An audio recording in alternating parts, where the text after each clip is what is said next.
नमस्कार दोस्तों, स्वागत है आपका हमारे YouTube चैनल राठौर्स कॉम्बिनेशन में, जिसमें लाते हैं हम आपके लिए बहुत ही महत्वपूर्ण और उपयोगी वीडियो। आज भी लाए हैं हम ऐसी ही महत्वपूर्ण और उपयोगी वीडियो जिसका विषय है class 12 physical education most important question, जिसमें हम बताते हैं आपको शारीरिक शिक्षा के ऐसे महत्वपूर्ण प्रश्नों के बारे में जो बोर्ड परीक्षा में बहुत बार पूछे जाते हैं। और आज हम हमारी आज की वीडियो में चर्चा करेंगे चैप्टर 9 मनोविज्ञान तथा खेल के कुछ महत्वपूर्ण प्रश्नों की। तो शुरू करते हैं अपनी आज की वीडियो। तो हमारा आज का पहला प्रश्न यह है कि खेल मनोविज्ञान से आप क्या समझते हैं, इसे परिभाषित कीजिए। तो इस प्रश्न में हमें बताना है कि खेल मनोविज्ञान क्या होता है। तो खेल मनोविज्ञान वह क्षेत्र है जो मनोवैज्ञानिक तथ्यों, प्रदर्शन के सिद्धांतों को सीखने एवं मानव व्यवहार को खेल के मैदान में लागू करने का प्रयास करता है। यानी कि खेल मनोविज्ञान का शाब्दिक अर्थ होता है कि ये वह क्षेत्र होता है जो मानव के व्यवहार को किसी खेल मैदान में लागू करने का प्रयास करता है। और सरल शब्दों में कहें तो मनोवैज्ञानिक सिद्धांतों को खेलकूद एवं शारीरिक गतिविधियों के प्रत्येक स्तर पर कौशल सुधार के लिए लगाना ही खेल मनोविज्ञान कहलाता है। और हमारी जो दूसरी डेफिनेशन बताती है, जो इसकी सरल शब्दों में परिभाषा व्यक्त करती है, वो है मनोवैज्ञानिक सिद्धांतों को खेलकूद के कौशल में सुधार हेतु खेल के मैदान में लागू करना ही खेल मनोविज्ञान होता है। तो इसी के साथ इस प्रश्न का उत्तर कंप्लीट होता है। अब हम चलते हैं अपने अगले प्रश्न की ओर। तो हमारा दूसरा प्रश्न यह है कि व्यक्तित्व का क्या अर्थ होता है, व्यक्तित्व को परिभाषित करो। तो इस प्रश्न में हमें व्यक्तित्व की परिभाषा बतानी है कि व्यक्तित्व मीन्स होता क्या है। तो देखते हैं व्यक्तित्व का अर्थ। तो व्यक्तित्व का अर्थ किसी व्यक्ति के गुणों, लक्षणों, क्षमताओं तथा विशेषताओं इत्यादि का सम्मिलित रूप ही व्यक्तित्व कहलाता है। सरल शब्दों में कहें तो व्यक्तित्व शब्द की उत्पत्ति लैटिन भाषा के शब्द पर्सोने से हुई है, जिसका अर्थ होता है मास्क अर्थात मुखौटा। व्यक्ति की जो बनावट, व्यवहार का ढंग, रुचियाँ, सामर्थ्य के स्तर से व्यक्तित्व की परिभाषा दी जाती है। तो ये है व्यक्तित्व का अर्थ, जो कि होता है उसके गुणों, लक्षणों, क्षमताओं आदि से ही व्यक्तित्व की परिभाषा दी जाती है। व्यक्तित्व शब्द का अर्थ होता है व्यक्तित्व की बनावट, उसका व्यवहार कैसा है, उसमें कौन कौन से लक्षण विद्यमान हैं, वही व्यक्तित्व कहलाते हैं। तो हमारे इस प्रश्न का उत्तर कंप्लीट होता है। अब हम देखते हैं अपने अगले प्रश्न को। तो हमारा अगला महत्वपूर्ण प्रश्न यह है कि व्यक्तित्व के कितने आयाम होते हैं, उनके नाम बताइए। तो इस प्रश्न में हमें व्यक्तित्व के आयामों को परिभाषित करना है और उनके नाम बताना है। तो किसी भी व्यक्ति का व्यक्तित्व विभिन्न आयामों तथा पहलुओं के योग से बना होता है, जो किसी न किसी रूप से एक दूसरे से जुड़े होते हैं। तो व्यक्तित्व के आयाम से अभिप्राय हमारा उन गुणों से, उन तत्वों से होता है जिनके योग से प्राय व्यक्तित्व बना होता है। जिनके योग से किसी पर्सनालिटी का निर्माण होता है, उसे हम कहते हैं आयाम। तो व्यक्तित्व के कुल 4 आयाम होते हैं, जिनमें से हमारा पहला आयाम है मानसिक आयाम, जो कि हमारे मस्तिष्क से संबंधित होता है। सामाजिक आयाम और शारीरिक आयाम तथा भावनात्मक आयाम। तो कुल 4 प्रकार के आयामों से व्यक्तित्व का निर्माण होता है। अब हम चलते हैं अपने अगले प्रश्न की ओर। यह एक बहुत महत्वपूर्ण प्रश्न है और हमें चारों आयामों की परिभाषा भी पता होनी चाहिए। तो हमारा अब 4th क्वेश्चन यह है कि व्यक्तित्व को प्राय कितने प्रकारों में विभाजित किया जाता है। तो इसमें हमें बताना है कि व्यक्तित्व कितने प्रकार के होते हैं और उन्हें कितने प्रकारों में विभाजित किया जाता है। तो हमारे आंसर में हम लिखेंगे कि फ्रीडमैन एवं रोज़ेनमैन ने मनोसामाजिक कारकों के आधार पर व्यक्तित्व को प्राय 4 भागों में विभाजित किया है। पहला ए प्रकार के व्यक्तित्व, दूसरा बी प्रकार के व्यक्तित्व, तीसरा सी प्रकार के व्यक्तित्व और चौथा डी प्रकार के व्यक्तित्व। तो प्राय फ्रीडमैन और रोज़ेनमैन ने 4 प्रकार से व्यक्तित्व को परिभाषित किया है और उनका वर्गीकरण किया है। यह प्रश्न बोर्ड परीक्षा में दूसरी तरीके से भी पूछा जा सकता है, जैसे फ्रीडमैन एवं रोज़ेनमैन का व्यक्तित्व विभाजन का वर्गीकरण करें। तो आपको यही उस प्रश्न के उत्तर में भी इसी उत्तर को लिखना है।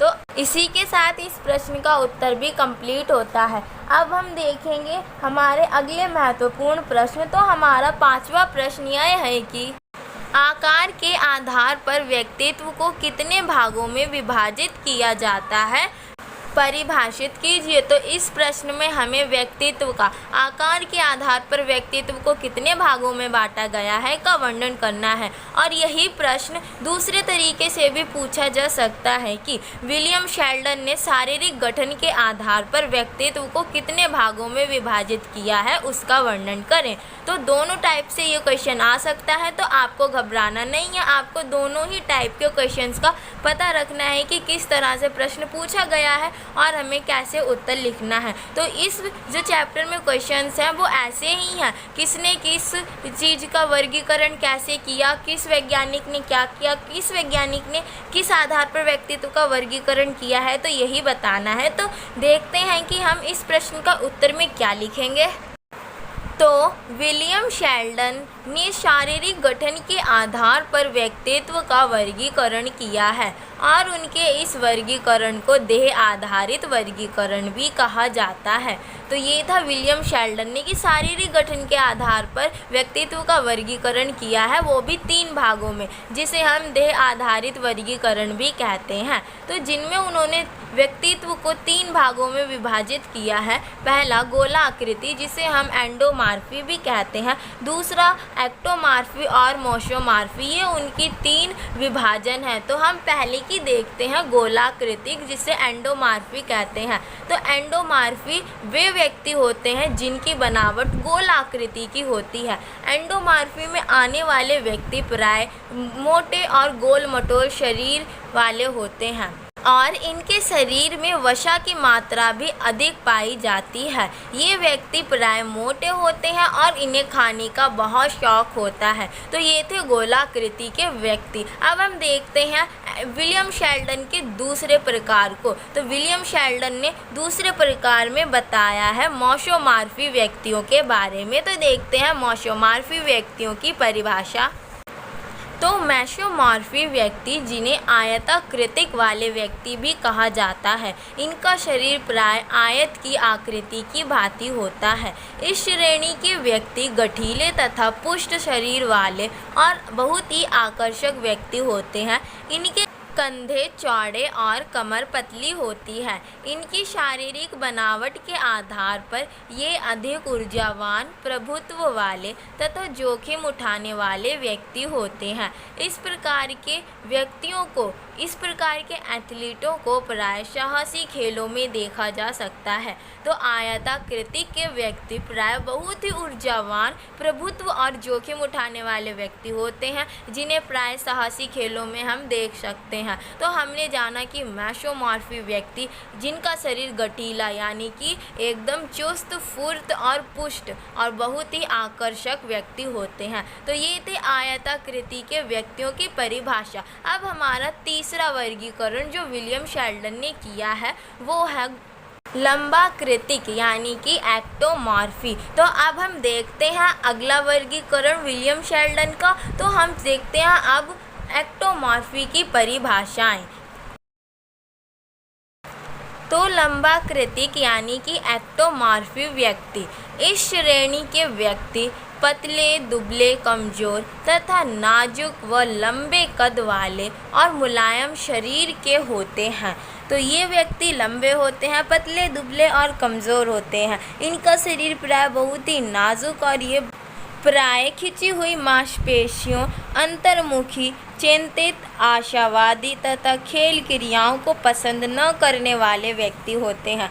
तो जो लंबाकृति के यानी कि एक्टोमॉर्फी व्यक्ति होते हैं वो खेल क्रियाओं को पसंद नहीं करते, अधिक चिंतित रहते हैं। अंतर्मुखी व्यक्ति होते हैं यानी कि इंट्रोवर्ट व्यक्ति होते हैं ये, और इनकी मांसपेशियां प्राय खिंची हुई होती हैं और ये बहुत ही आशावादी और सहन क्षमता रखने वाले व्यक्ति होते हैं। इन व्यक्तियों की सहन क्षमता बहुत अधिक होती है और ये पढ़ने लिखने में बहुत ही सक्षम और शांत स्वभाव के व्यक्ति होते हैं। तो ये थी हमारी लंबाकृतिक व्यक्तियों की परिभाषा। तो हमने हमारी विलियम शेल्डन की तीनों ही परिभाषाओं को पढ़ लिया। उन्होंने 3 प्रकार से व्यक्तियों का विभाजन किया था, हमने तीनों की परिभाषाएं पढ़ी। अब हम देखते हैं अपने अगले प्रश्न को। तो हमारा अगला महत्वपूर्ण प्रश्न यह है कि C.G. जंग के वर्गीकरण को समझाइए। C.G. जंग यानी कि कार्ल जी जंग ने किन किन प्रकार से व्यक्तियों का वर्गीकरण किया है, तो देखते हैं इस प्रश्न का उत्तर।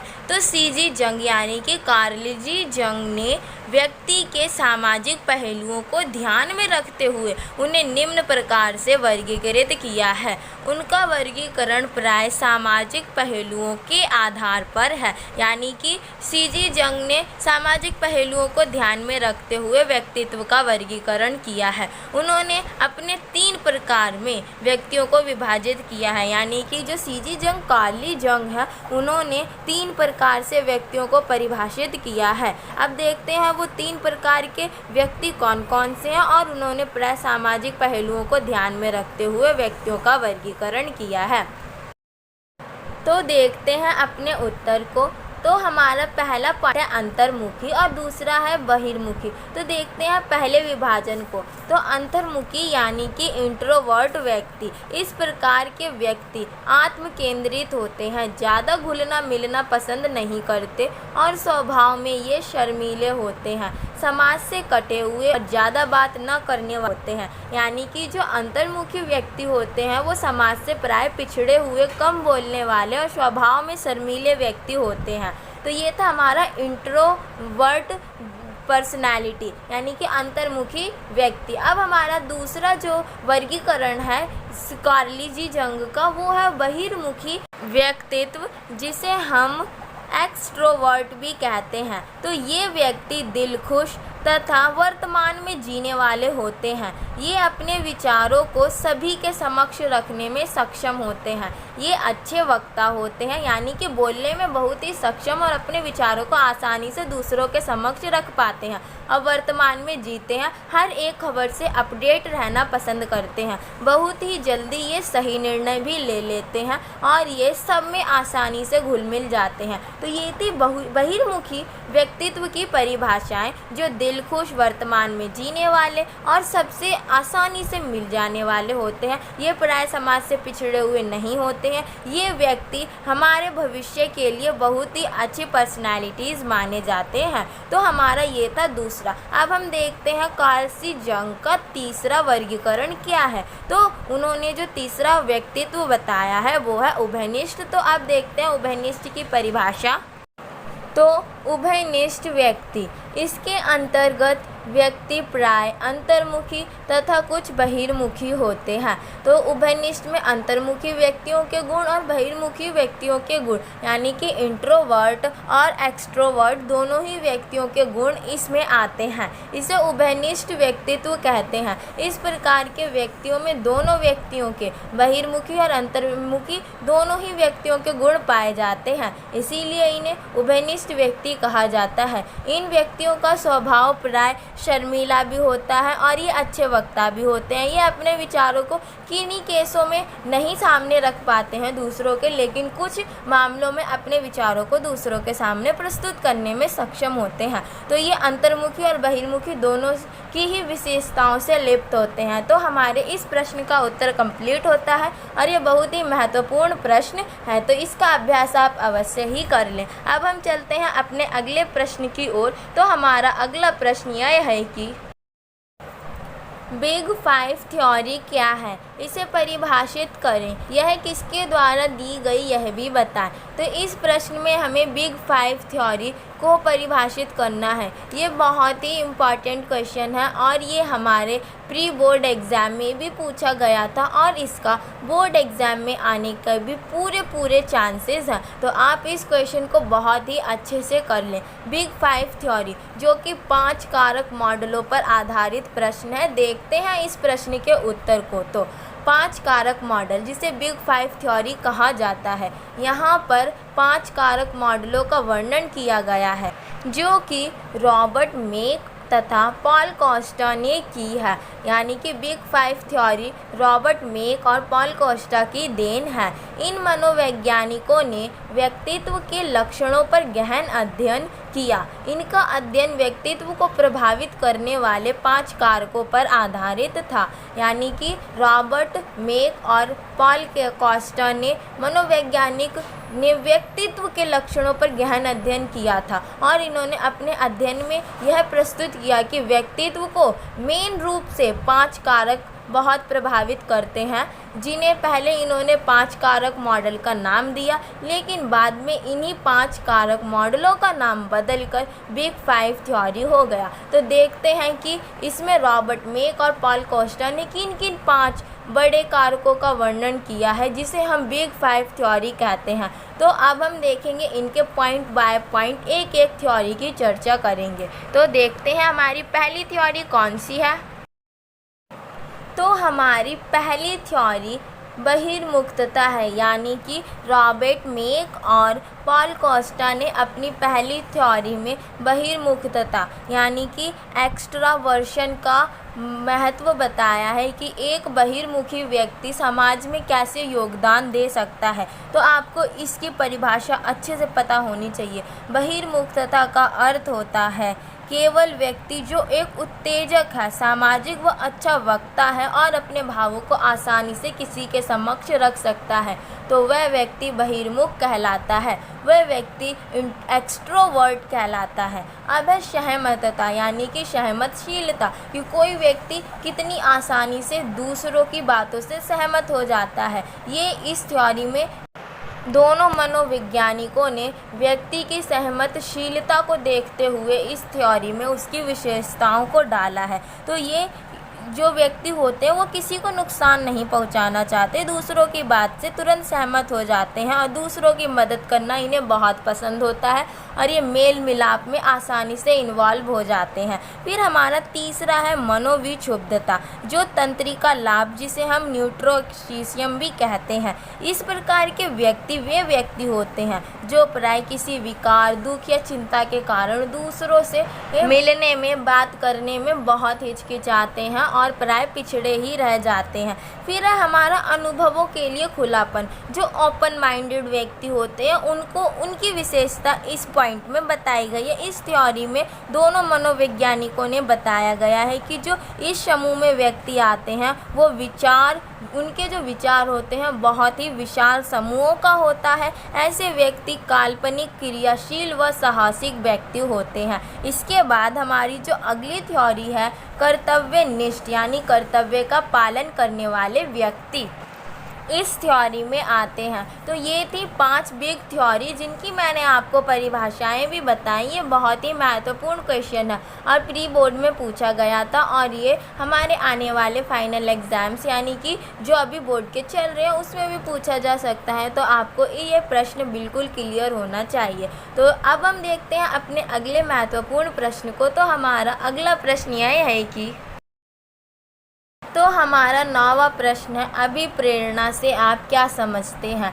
अभिप्रेरणा यानी कि मोटिवेशन। तो मोटिवेशन से आप क्या समझते हैं। मोटिवेशन तो एक सामान्य शब्द है, इसका अर्थ तो हर एक जानता है। तो देखते हैं हम अभिप्रेरणा की परिभाषा। तो अभिप्रेरणा एक प्रकार की शक्ति है जो मनुष्य को कोई कार्य करने या किसी नए कार्य को आरंभ करने, उसे चलाए रखने तथा उसमें सफलता प्राप्ति के लिए प्रेरित करती है, जिसे हम अभिप्रेरणा यानी कि मोटिवेशन कहते हैं। अभिप्रेरणा शब्द की उत्पत्ति प्रेरक नामक शब्द से हुई है, जिसका अर्थ होता है विचार, भावना या दशा का संयोजन जिसके परिणाम स्वरूप कोई व्यक्ति कार्य करता है। तो ये था अभिप्रेरण शब्द का अर्थ, जो हर एक व्यक्ति अच्छे से जानता है। अभिप्रेरण को हम अंग्रेजी भाषा में मोटिवेशन भी कहते हैं। तो अब हम चलते हैं अपने अगले प्रश्न की ओर। तो हमारा अगला महत्वपूर्ण प्रश्न यह है कि अभिप्रेरण कितने प्रकार के होते हैं, बताइए। तो अब हमें बताना है कि अभिप्रेरणा कितने प्रकार की होती है। अभिप्रेरणा क्या है, हमने अभी ये पढ़ा। अब देखते हैं अभिप्रेरणा कितने प्रकार की होती हैं। तो अभिप्रेरणा प्राय 2 प्रकार की होती हैं, आंतरिक अभिप्रेरणा और बाहरी अभिप्रेरणा। आंतरिक अभिप्रेरणा क्या होती है, बाहरी अभिप्रेरणा क्या होती है, तो देखते हैं। आंतरिक अभिप्रेरणा जब व्यक्ति खुशी, आवश्यकता, रुचि, महत्व, इच्छा या दुख के कारण कुछ करने को बाध्य होता है, तभी आंतरिक अभिप्रेरणा घटित होती है। आंतरिक अभिप्रेरणा प्राय हमारे आंतरिक स्वभाव के कारण उत्पन्न होती है।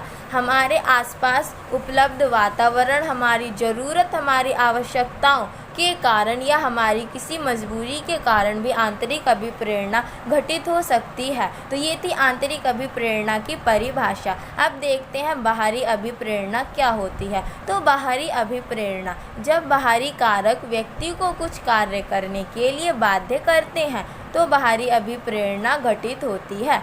जैसे पुरस्कार, प्रसिद्धि, प्रतिष्ठा, प्रशंसा, इनाम आदि। ये बाहरी कारकों के कुछ उदाहरण हैं जो व्यक्ति को अभिप्रेरित करते हैं कुछ करने को, कुछ नया करने को, सीखने को, कुछ नया प्रारंभ करने को।